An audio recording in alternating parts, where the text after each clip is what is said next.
नमस्कार दोस्तों, मेरा नाम है राहुल और आप देख रहे हैं हमारा YouTube channel BEd lesson plan. Lesson plan की सीरीज में आज हम हिंदी विषय से संबंधित एक नया लेसन प्लान लेकर आए हैं। यह लेसन प्लान कक्षा 6 की हिंदी की पाठ्य पुस्तक मंजरी से लिया गया है, जिसका प्रकरण है माँ कह एक कहानी। तो चलिए शुरू करते हैं। जैसा कि आप जानते हैं कि लेसन प्लान के फॉर्मेट में सबसे ऊपर हम पाठ्य योजना संख्या लिखते हैं, उसके बाद संस्था या विद्यालय का नाम और उसके बाद ब्लॉक्स बनाते हैं जिसमें दिनांक, कक्षा, वर्ग, विषय, उपविषय, कालांश और अवधि लिखते हैं। प्रकरण है आज का हमारा माँ कह एक कहानी। इसके बाद हम सामान्य उद्देश्य लिखते हैं। सामान्य उद्देश्य यहाँ पर पूर्वत लिखा हुआ है, जैसा कि आप जानते ही होंगे कि शुरुआत के ही 5 लेसन प्लान तक हमको सामान्य उद्देश्य लिखने होते हैं और उसके बाद हम उसको पूर्वत लिखना प्रारंभ कर देते हैं, क्योंकि ये सभी कॉमन ही होते हैं। तो चलिए देख लेते हैं एक बार क्या होते हैं सामान्य उद्देश्य। पहला है विद्यार्थियों को व्याकरण की सहायता से शुद्ध एवं परिमार्जित भाषा को व्यवहार में लाने के लिए समर्थ करना। दूसरा है नवीन शब्द निर्माण की क्षमता उत्पन्न करना।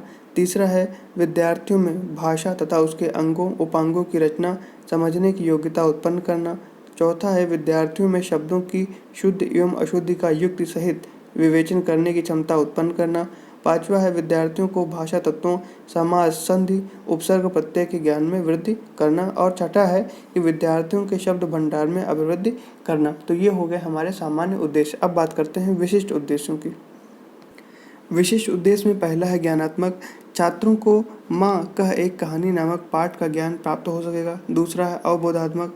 पाठ को सुनकर पढ़कर अर्थ ग्रहण करने की योग्यता का विकास हो सकेगा। अगला है कौशलात्मक। छात्रों में पद्य खंड के शुद्ध उच्चारण एवं अर्थ को सरल भाषा में वाचन एवं लिखने की कुशलता उत्पन्न हो सकेगी। अनुप्रयोगात्मक में लिखेंगे कि छात्रों में यथासंभव शब्दों का उपयोग करने की क्षमता का विकास हो सकेगा और छात्रों से नए नए शब्दों का अपनी अभिव्यक्ति में प्रयोग करने की क्षमता का विकास हो सकेगा। रुच्यात्मक में लिखेंगे कि छात्रों में पाठ से संबंधित विशेषताओं का ज्ञान प्राप्त करने में रुचि उत्पन्न हो सकेगी।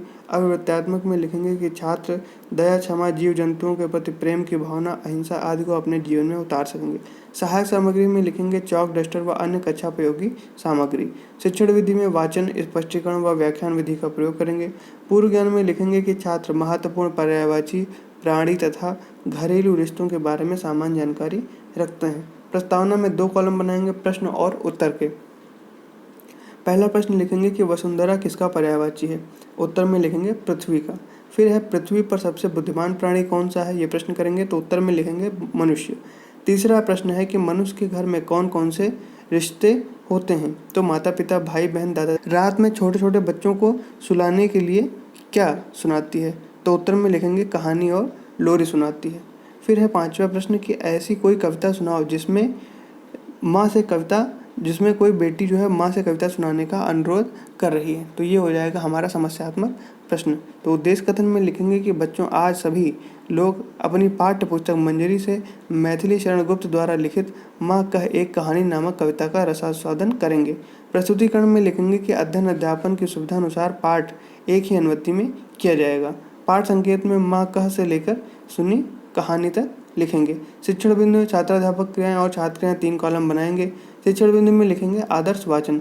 छात्राध्यापक क्रियाओं में लिखेंगे कि छात्राध्यापक द्वारा प्रस्तुत पाठ का आरोह, अवरोह, यति, गति, विराम चिन्हों का प्रयोग करते हुए आदर्श वाचन किया जाएगा।